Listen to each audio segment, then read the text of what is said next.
আসসালামু আলাইকুম। ইতালি প্রবাসী বাংলাদেশী নাগরিক বৃন্দ যারা আজকে আমাদের এই ভিডিও কন্টেন্টটি দেখছেন, আপনাদের সকলকে বাংলাদেশ দূতাবাস রোমের পক্ষ থেকে স্বাগত জানাচ্ছি। আমরা আজকে পাসপোর্টের বিভিন্ন ইস্যু নিয়ে যে সমস্যাগুলোতে আমাদের সেবা প্রার্থীরা দূতাবাসে আসেন সেরকম একটি বিষয় নিয়ে আজকে আলোচনা করব। আজকে এই ধরনের ভিডিও কন্টেন্টের প্রথম পর্ব। আমাদের সাথে এখানে উপস্থিত রয়েছেন দূতাবাসের পাসপোর্ট এবং ভিসা উইং এর প্রথম সচিব জনাব মোহাম্মদ সাইফুল ইসলাম এবং আমি আসিফ আনাম সিদ্দিকী, প্রথম সচিব শ্রম কল্যাণ উইং। তো আমি প্রথমে আমরা আমাদের টপিকে চলে যাচ্ছি। আমাদের আজকের যে বিষয় সেটি হলো মাল্টিপল অ্যাক্টিভ পাসপোর্ট বা আবিস সমস্যা। এই সমস্যায় অনেকেই পড়ে থাকেন এবং এই ধরনের সমস্যা নিয়ে দূতাবাসে আসেন। আমি প্রথমে একটু জানতে চাবো যে মাল্টিপল অ্যাক্টিভ পাসপোর্ট বা আবিস সমস্যাটা কি, এই বিষয়ে যদি আপনি কিছু বলেন। ধন্যবাদ আসিফ। মাল্টিপল অ্যাক্টিভ পাসপোর্ট হচ্ছে একই সঙ্গে একের অধিক পাসপোর্ট সিস্টেমে সক্রিয় থাকা বা অ্যাক্টিভ থাকা। আমি সহজে উদাহরণ দিয়ে বুঝাই। যেমন কেউ একজন পাসপোর্ট করলেন 2014-15 সালে, হয়তো তিনি প্রথম এমআরপি করেছেন, মেশিন রিডেবল পাসপোর্ট, এটি তার প্রথম পাসপোর্ট।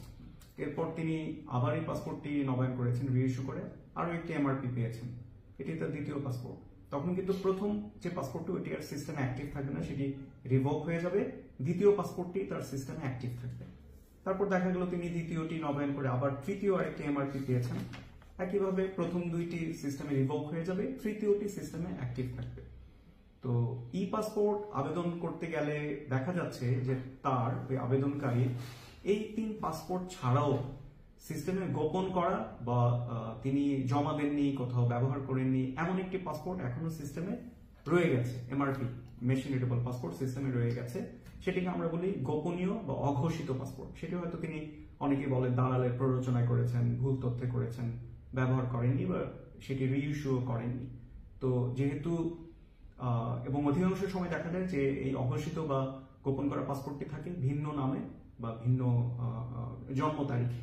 তো যেহেতু 2 রকমের 2 লাইনের পাসপোর্ট সিস্টেমে অ্যাক্টিভ, তখন সেটিকে বলা হয় মাল্টিপল অ্যাক্টিভ পাসপোর্ট। তখন এই সর্বশেষ তিনি যে পাসপোর্টটি ব্যবহার করছেন সেটি তো আমাদের এখানে তিনি রিইস্যু বা ই পাসপোর্টের জন্য দিয়েছেন, তখন সেই আবেদনটি বাতিল হয়ে যায়, আবিস রিজেক্টেড দেখায়, কারণ সেই আবেদনটি ওই পুরনো গোপন করা যে পাসপোর্টটি থাকে সেটির সঙ্গে ফিঙ্গারপ্রিন্ট বা বায়োমেট্রিক ডাটা ম্যাচ হয়। এই হচ্ছে মাল্টিপল অ্যাক্টিভ পাসপোর্ট সমস্যা। ধন্যবাদ সাইফুল ভাই। আচ্ছা, এই সমস্যা নিয়ে যখন অনেক সেবা প্রার্থী আসেন বা আমাদেরকে ফোন দেন, তখন অনেকেই বলেন যে ওনার যে মাল্টিপল অ্যাক্টিভ পাসপোর্ট ছিল উনি জানতেন না বা ওনার এই বিষয়টি জানা নাই। তো আসলে এই ধরনের সমস্যায় যদি কেউ পড়ে থাকেন, উনি আসলে বিষয়টি সম্পর্কে জানবেন কিভাবে? ই পাসপোর্ট আবেদনের যে স্ট্যাটাস সেটি কিন্তু ই পাসপোর্ট সিস্টেম থেকে চেক করা যায়। যখন আবেদনটা আমাদের এখানে সাবমিট করেন তখন তিনি একটা ডেলিভারি স্লিপ পান। ডেলিভারি স্লিপের উপরের দিকে একটা ইউনিট নম্বর পড়ে, আমাদের রোম দূতাবাসের ক্ষেত্রে সেটি 5012 দিয়ে শুরু হয়। তো ওই নম্বরটি দিয়ে কিন্তু ই পাসপোর্ট সিস্টেমে তিনি তার আবেদনের সর্বশেষ অবস্থা চেক করতে পারেন। সেই আবেদনের সর্বশেষ অবস্থায় তিনি যদি দেখেন যে আবেদনটি সেন্ট ফ্রম সেন্ট্রাল অথবা লোকাল রিওয়ার্ক এই স্টেজে আছে, লোকাল রিওয়ার্ক, তখনই তিনি ধরে নিতে পারেন যে তার হয়তো মাল্টিপল অ্যাক্টিভ পাসপোর্ট সমস্যা আছে। এই লোকাল রিওয়ার্ক অন্য সমস্যাগুলো ক্ষেত্রেও হয়, পার্মানেন্ট অ্যাড্রেসে ভুলের কারণে বা কোনো একটা ডকুমেন্টের ঘাটতির কারণে, এতেও হতে পারে। বাট অধিকাংশ সময় দেখা যায় লোকাল রিওয়ার্ক হয় মাল্টিপল অ্যাক্টিভ পাসপোর্ট থাকার কারণে। আর মাল্টিপল অ্যাক্টিভ পাসপোর্ট হওয়ার পরে যদি লোকাল রিওয়ার্ক হয়, তিনি কিন্তু ইমেইলেও একটা ফিরতি মেসেজ সিস্টেম থেকে পান যদি তিনি সঠিক ইমেল অ্যাড্রেস ব্যবহার করে থাকেন। হ্যাঁ, তার মানে আসলে এখানে আমরা আমাদের সেবা প্রার্থীদেরকে এরকম একটা পরামর্শ দিতে পারি যে উনি আবেদন করার সময় যে ইমেল অ্যাড্রেসটি ব্যবহার করেছেন সেই ইমেল অ্যাড্রেসটি 2 দিন 3 দিন পর পরই ওনার চেক করা উচিত, তাহলে উনি সেখানে একটা নোটিফিকেশন পাবেন এই ধরনের সমস্যা হয়ে থাকলে। আচ্ছা, তো এই ধরনের সমস্যায় যারা পড়েছেন বা পড়ছেন তারা এটা থেকে কিভাবে মানে পরিত্রাণ পাবেন বা এটা উত্তরণের উপায় কি? ওকে, যদি লোকাল রিওয়ার্ক তিনি দেখেন সিস্টেমে, তিনি দূতাবাসে এসে খবর নেবেন যে কেন তার লোকাল রিওয়ার্ক। যদি দেখা যায় যে হ্যাঁ মাল্টিপল অ্যাক্টিভ পাসপোর্টের কারণে তার লোকাল রিওয়ার্ক হয়েছে, তখন সেই গোপন করা বা অঘোষিত পাসপোর্টটি যেটি ভিন্ন নামে বা ভিন্ন জন্ম তারিখে রয়ে গেছে সিস্টেমে, সেটি বাতিল করার জন্য তিনি আমাদের কাছে একটু অঙ্গীকারনামা জমা দিবেন। অঙ্গীকারনামা আমাদের দূতাবাসের পাসপোর্ট কাউন্টারে অ্যাভেলেবল এবং পাসপোর্টের যে ওয়েবসাইট রয়েছে সেটিতেও অ্যাভেলেবল, তিনি ডাউনলোড করে পূরণ করে নিয়ে আসতে পারেন। অথবা যদি তিনি সেটি না পারেন তাহলে আমাদের দূতাবাসে পাসপোর্ট কাউন্টার থেকেও সেই ফর্মটি নিয়ে হাতে লিখে পূরণ করে দিতে পারেন। এটি বাংলায় লেখা ফর্ম, সহজবোধ্য, তবে ফর্মটি পূরণ করতে হয় ইংরেজিতে বড় হাতের অক্ষরে, কারণ পাসপোর্টের সকল তথ্যই থাকে ইংরেজিতে, ফলে ফর্মটি পূরণ হবে ইংরেজিতে। উপরের যে অংশ, উপরের অংশের তিনি যে সর্বশেষ ই পাসপোর্টের আবেদন করেছেন সেটির তথ্য দিবেন। এতে 4টি ছক আছে। এই ছকটিতে, উপরের ছকে আছে অঘোষিত বা গোপন করা পাসপোর্টের তথ্য। যদি অঘোষিত বা গোপন করা পাসপোর্ট একটা থাকে তাহলে তিনি একটা ছক পূরণ করবেন, মানে ওই ছকে ওই অঘোষিত বা গোপন করা পাসপোর্টের তথ্য দিবেন। ভিন্ন নাম বা ভিন্ন জন্ম তারিখে থাকতে পারে। এরপরে একের অধিক যদি গোপন করা থাকে তাহলে ওইটি তিনি ব্যবহার করবেন, অন্যথায় নয়। আর নিচের অংশে, 4টা ছকের নিচের অংশের বাম দিকে তিনি পূরণ করবেন সর্বশেষ তার যে পাসপোর্টটা হাতে আছে, যেটা তিনি ব্যবহার করতেন এতদিন, যেটা তিনি নবায়ন করতে পারেন, ইস্যু বা ই পাসপোর্ট করতে দিয়েছেন, সেটির তথ্য এখানে তিনি পূরণ করবেন। আর নিচের ডান দিকের যে ছক, সেটিতে তিনি তার এনআইডি, কারণ অধিকাংশ প্রবাসী দেখা যায় এনআইডির ভিত্তিতেই তিনি ই পাসপোর্ট করেন, তিনি এনআইডির তথ্য দিবেন। আর যদি কারো এনআইডি না থাকে তাহলে তিনি তার অনলাইনে থাকা জন্ম নিবন্ধনের তথ্য ওই কলামে দিবেন, ওই ছকে দিবেন। আর নিচে স্বাক্ষর এবং মোবাইল নম্বর দিবেন, যদি ইমেল অ্যাড্রেস থাকে ইমেল অ্যাড্রেস তিনি দিবেন। এভাবে তিনি এই ছকটি পূরণ করে, এই ফর্মটি পূরণ করে দূতাবাসের কাউন্টারে জমা দিবেন। আর তার অঘোষিত বা গোপন করা পাসপোর্টটি যদি তার হাতে না থাকে তাহলে তিনি সেই পাসপোর্টের এগেইনস্টে একটি জিডি বা দেনুনসা বা লস্ট রিপোর্ট দিবেন।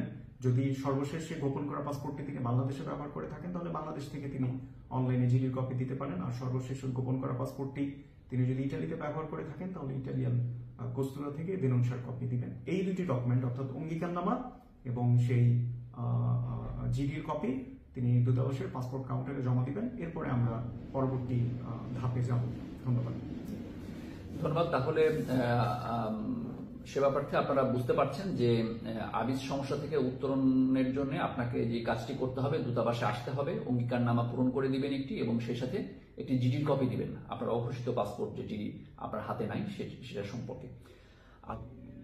ইতিমধ্যে যা বলেছি তাতেই হয়তো একটা ধারণা করতে পেরেছেন অনেকে যে আসলে লোকাল রিওয়ার্কের পরে পুরো বিষয়টি ম্যানুয়ালি নিষ্পত্তি হয়। কারণ আবেদনকারী যখন তিনি জানেন, তিনি হয়তো জানতেই পারেন কয়েক মাস পরে যে তার লোকাল রিওয়ার্কের কারণে, মাল্টিপল অ্যাক্টিভ পাসপোর্ট সমস্যার কারণে তার পাসপোর্টটি আবেদনটি নিষ্পত্তি হচ্ছে না, তখন তিনি আমাদের কাছে অঙ্গীকারনামা দেন, জিডির কপি দেন। ওই অঙ্গীকারনামা এবং জিডির কপি দেওয়ার পরে আমরা আবার একটা পত্র ইস্যু করি পাসপোর্টের হেডকোয়ার্টার্সে, তার গোপন করা বা অঘোষিত পাসপোর্টটি বাতিল করার জন্য। সে পত্র লিখে স্বাক্ষর করি, সেটা আমরা ইমেইলে হেডকোয়ার্টার্সে পাঠাই। ইমেইলে হেডকোয়ার্টার্সে যখন পত্রটি পায়, তারপরে স্থানীয় তদন্ত করার জন্য তারা ওই সংশ্লিষ্ট জেলা স্পেশাল ব্রাঞ্চ এসবির কাছে পত্র প্রেরণ করে। এসবি লোকালি তদন্ত করে যে তার কোন তথ্য সঠিক। যদি পজিটিভ বা নেগেটিভ রিপোর্ট এসবি, তখন পাসপোর্ট হেডকোয়ার্টার্স আবারও পাঠায়।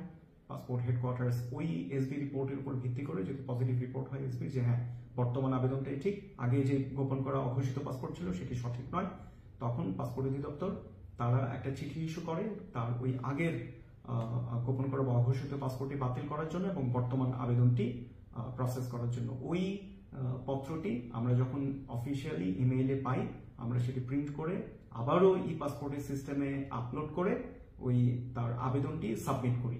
তো এই লোকাল রিওয়ার্কের পর থেকে এই যে নতুন করে আবেদন সাবমিট করা, এই পুরো বিষয়টি ম্যানুয়ালি নিষ্পত্তি হয় এবং এতে দূতাবাসের আসলে করণীয় কিছু থাকে না অপেক্ষা করা ছাড়া। ধন্যবাদ সাইফুল ভাই। আচ্ছা, লাস্ট আরেকটা কোশ্চেন, সেটা হলো যে যখন এরকম মাল্টিপল অ্যাক্টিভ পাসপোর্ট সমস্যা হয় বা সেবা প্রার্থীরা দূতাবাসে আসবেন এই ধরনের সমস্যা জানার পরে, সেক্ষেত্রে তার কি কোনো অ্যাপয়েন্টমেন্টের প্রয়োজন হবে? না, নতুন করে অ্যাপয়েন্টমেন্ট নিতে হবে না। তিনি ই পাসপোর্টের যে আবেদনটা করেছেন তার যে ডেলিভারি স্লিপ, সেই ডেলিভারি স্লিপ দিয়েই তিনি দূতাবাসে, অফিস যেদিন খোলা থাকবে দূতাবাসে, যে কোনো দিন তিনি আসতে পারেন এবং প্রয়োজনীয় তথ্য সংগ্রহ করতে পারেন।